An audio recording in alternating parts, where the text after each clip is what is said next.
నేను వెళ్తుందాలో నేను గోతుందో లేదో కూడా తెలియట్లేదు, ఎక్కడ పడిపోతానని భయం వేస్తుంది. ఏదో మినీ స్విమ్మింగ్ పూల్ లోకి దూరినట్టుంది నాకైతే, ఎక్కడే ఇరుక్కుపోయేటట్టు ఉన్నాను నేను. హాయ్ హలో నమస్తే గుడ్ మార్నింగ్ గైస్, అందరూ ఎలా ఉన్నారు? మరో కొత్త వీడియోకి స్వాగతం సుస్వాగతం. టైం ఆల్మోస్ట్ 5-6 అయితే అయ్యింది. ఇప్పుడు మనం విజయవాడ వెళ్తున్నాం. ఈసారి కార్లో నమ్మో సరదా తీరిపోతుంది అంతసేపు డ్రైవింగ్ చేస్తుంటే. సో ఇప్పుడైతే మనం వందే భారత్ లో వెళ్తున్నాం అనమాట. 5:45 ట్రైన్ ఉంది. ఆల్రెడీ 5:10 అయిపోయింది. ఫాస్ట్ గా స్టార్ట్ అయిపోయి రైల్వే స్టేషన్ కి వెళ్ళిపోవాలి. ఏంటి కళ్ళద్దాలు పెట్టుకున్నానని చూస్తున్నారా? కళ్ళద్దాలు ఏం లేదు, ఇందులో మస్క్ అయిపోయింది. బుద్ధిమంతుడు ఏం కాదు, కళ్ళు నొప్పి రాకుండా ఉండడానికి స్పెట్స్ అయితే పెట్టుకుంటాను. నిద్ర లేదు కదా, కళ్ళు లోపలికి వెళ్ళిపోయి మళ్ళీ పెయిన్ వస్తుందేమో అని చెప్పి స్పెట్స్ పెట్టుకున్నాను. సో ఫస్ట్ అయితే చాలా లేట్ అయిపోతుంది. ఇక్కడ నుంచి మనం ఫస్ట్ రైల్వే స్టేషన్ కి వెళ్ళాక మిగతా మాట్లాడుకుందాం. రైల్వే స్టేషన్ దగ్గరకు వచ్చేసాం గైస్. మనకు వందే భారత్ ట్రైన్ కూడా ప్లాట్ఫామ్ నెంబర్ 8 లోనే ఉంది. మనం వచ్చింది ప్లాట్ఫామ్ నెంబర్ 8. బయట అయితే మామూలుగా లేదు, వర్షం ఫుల్ తడిసిపోయాను వస్తున్నప్పుడే. మనం వెళ్లాల్సిన ట్రైన్ ఇదే వందే భారత్. ఇది C8 C2 దాకా వెళ్ళాలి మనం. నాకు మార్నింగ్ వాక్ లాగా ఆ చివరి నుంచి ఈ చివరికి వస్తున్నాను. సో ఇదే అనమాట మన వందే భారత్ ట్రైన్. మన కోచ్ వచ్చేసరికి సెకండ్ లోనే ఉంది. 5:45 కి డోర్స్ క్లోజ్ అయిపోద్ది. నేనేదో బయట తిరుగుతున్నాను కానీ ఒక్క నిమిషం లేట్ అయినా సరే డోర్స్ క్లోజ్ అయిపోతే మళ్ళీ మనం ఎక్కలేం.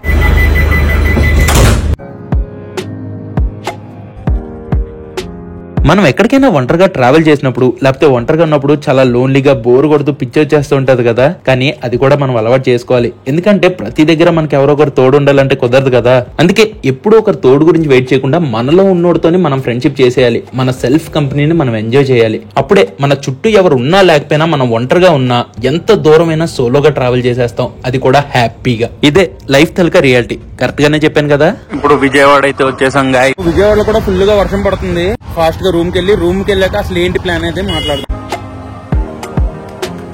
రూమ్ దగ్గరికి అయితే వచ్చేసాను. విజయవాడలో కూడా లైట్ గా వర్షాలు పడుతున్నాయి. 2-3 డేస్ నుంచి తడుస్తూనే ఉన్నాను. జ్వరాలు గట్ట రాకుండా ఉంటే అదే హ్యాపీ. వందే భారత్ ఎక్స్ప్రెస్ లోని వస్తున్నప్పుడు మొత్తం డీటెయిల్డ్ గా వీడియో చేసి అందులో ఇచ్చే ఫుడ్ కూడా చూపిద్దాం అనుకున్నాను. టైం ప్లాన్ చేసి ఆ వందే భారత్ తలక ఫుడ్ అదంతా వీడియోస్ అయితే చేస్తాను. నుంచి ఎక్కడెక్కడికో వెళ్దాం అనుకున్నాను. చూస్తే అసలు నాన్ స్టాప్ గా వర్షం పడుతుంది. ఈ 3 రోజులు మామూలుగా ఉండదు వర్షం. తినడానికి ఎక్కడికైనా వెళ్దాం అని చెప్పి ఊబర్ బుక్ చేస్తే మనోడు 10 నిమిషాలు 15 నిమిషాల దగ్గర నుంచి ట్రై చేస్తూనే ఉన్నాం. అరగంట తర్వాత మాకు ఆటో దొరికింది ఈ వర్షంలో. సో డిన్నర్ కి టిఫిన్ చేద్దాం అని చెప్పి విజయవాడలోని బాగా ఫేమస్ అయిన త్రిబుల్స్ ఇడ్లీకి అయితే వచ్చేసాం.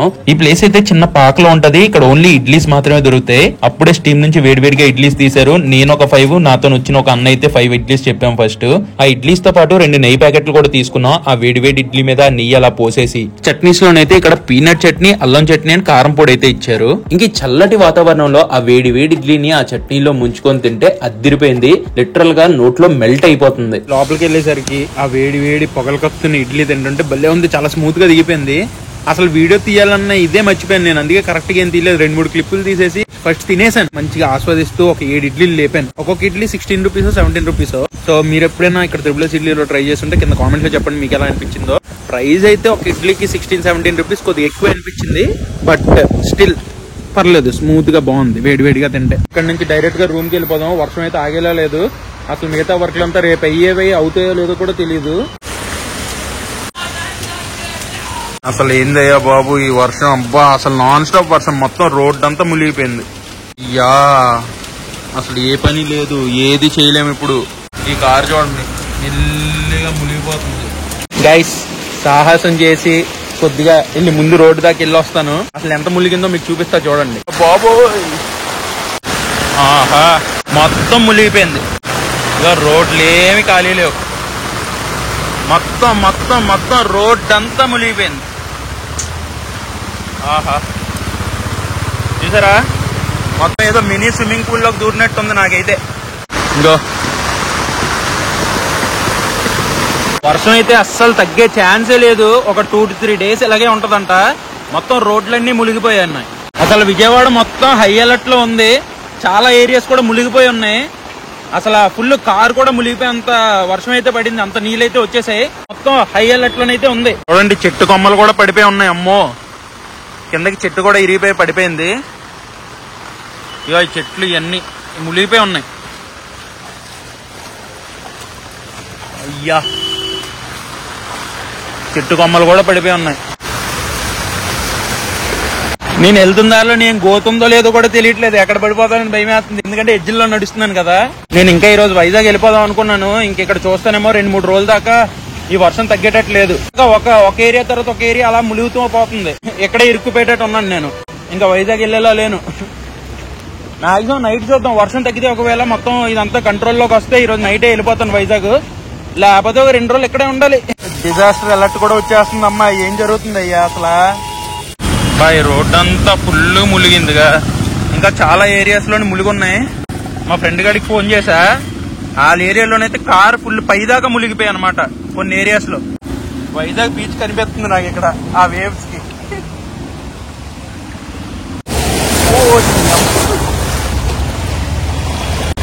అలా ఉంటది, షాపులు కూడా మునిగిపోతున్నాయి. అయ్యా ఏందయ్యా అయితే కింద కాలుకి ఏదైనా తగులుతుంటే ఏమొచ్చిందిరా బాబు అనిపిస్తుంది నాకైతే. ఇరుక్కుపోయాను. రూమ్ లో ఉండక ఇలా వీడియోలో ఒకసారి తీద్దాం, ఎంతవరకు మునిగిందో చూద్దామని వచ్చాను. ఈ నీటిలో అలాగా కింద చూసారా మొత్తం అలా ఉంది. ఆ షాపుల్లో కూడా నీళ్ళు వెళ్ళిపోతున్నాయి, దగ్గర మోకాళ్ళ దాకా వచ్చేస్తున్నాయి నీళ్లు. ఈ వర్షంకి ఇంత నిండింది, నిన్న నైట్ అసలు లేదు, అసలు దీనికే ఇంత నిండిపోయింది. ఇంకా 2 days వర్షం అంట లైన్ గా. ఇంకా చూడండి, ఇందాక చూసినప్పటికి ఇవన్నీ ఇలా ఉండాలి, ఇప్పుడు చూడండి ఎంతవరకు నిండేసిందో. బా మామూలుగా లేదు, చాలా గట్టి పడుతుంది. అంటే నేను ఇంతకు ముందు ఎప్పుడు చూడలేదు ఇలాగా. ఇంకా 2-3 days తర్వాత వర్షం ఇంకా అలా కంటిన్యూస్ గా పడితే ఇంకెంత నిండిపోద్దో ఆలోచించండి. మేబీ ఫ్లడ్ టైప్ లో ఇంకా వచ్చేస్తుంది, జాగ్రత్తగా ఉండాలి. ఇగో రోడ్డు అంతా అలానే ఉంది, మొత్తం నిండిపోయింది చూసారా. ఎక్కడికి వెళ్ళేది లేదు, ఎక్కడికి వెళ్ళడానికి అవ్వదు, ఇంకా అంత గట్టిగా వర్షం పడుతుంది.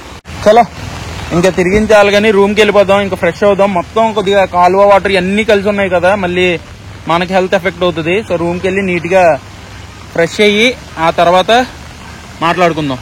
సో బయట చూసారు కదా గైస్, చాలా అంటే చాలా నీరు నిండిపోయింది, మొత్తం రోడ్స్ అన్ని బ్లాక్ అయిపోయాయి. అండ్ మా ఫ్రెండ్స్ కి ఫోన్ చేస్తే చాలా ఏరియాస్ లోని కారు కూడా మునిగిపోయి అంత నీళ్ళైతే వచ్చేసాయంట.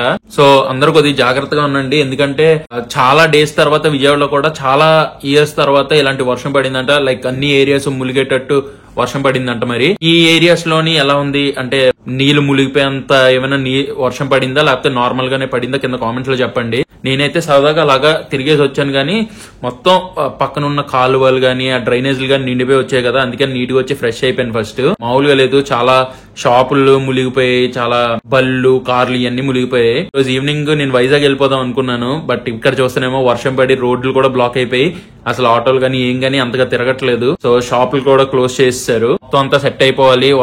వర్షం నార్మల్ గా పడితే పర్లేదు కానీ ఇలాగా నీళ్ళు నిండిపోయి ఇలాగ వస్తే అందరికీ ఇబ్బంది కదా. లైక్ వర్క్స్ అవ్వవు, ఏమవ్వవు. ఎండ ఎంతన్నా వర్క్ చేయొచ్చు కానీ వర్షం పడితే మనం చేయాల్సిన పని చేయలేము. అందులోని ఇలాగా నిండిపోతే అన్ని వర్క్స్ ఆగిపోతాయి. అది అందరూ కొద్దిగా జాగ్రత్తగా ఉండండి, ఇంట్లోనే ఉండండి. ట్రాన్స్ఫార్మర్ దగ్గర కానీ ఎవరు ఎక్కువగా ఉండొద్దు. అందరూ సేఫ్ గా ఉండండి. ఒక 2-3 days లోని సెట్ అయిపోద్ది అనుకుంటున్నాను. నేనైతే కొద్దిగా చూసి ఏమైనా తినేసి ఫస్ట్ మార్నింగ్ నుంచి టిఫిన్ కూడా ఏం చేయలేదు. ఇప్పుడు ఆల్మోస్ట్ టైం ఈవినింగ్ తెలియలేదు, టైం కూడా అయిపోయిందని చెప్పి ఈవినింగ్ 6 అయిపోతుంది. మార్నింగ్ నుంచి ఇప్పుడు దాకా ఏం తినలేదు. ఫస్ట్ అయితే ఏమైనా తినేస్తాను. బయట ఉన్న పరిస్థితికి స్విగ్గీ జొమాటోలు కూడా యాక్సెప్ట్ చేయట్లేదు. ఇక్కడ చూస్తే ఇంకా రెస్టారెంట్లు కూడా కొన్ని క్లోజ్ చేస్తారు, కొన్ని అసలు ఆర్డర్లు కూడా తీసుకోవట్లేదు. కింద కేఫ్ ఉంటే ఫ్రెంచ్ ఫ్రైస్ అండ్ శాండ్విచ్ అయితే ఆర్డర్ చేసుకున్నాను. పూట తినకపోతే ఏమైపోదు, కొవ్వు కరిగిద్దిగా.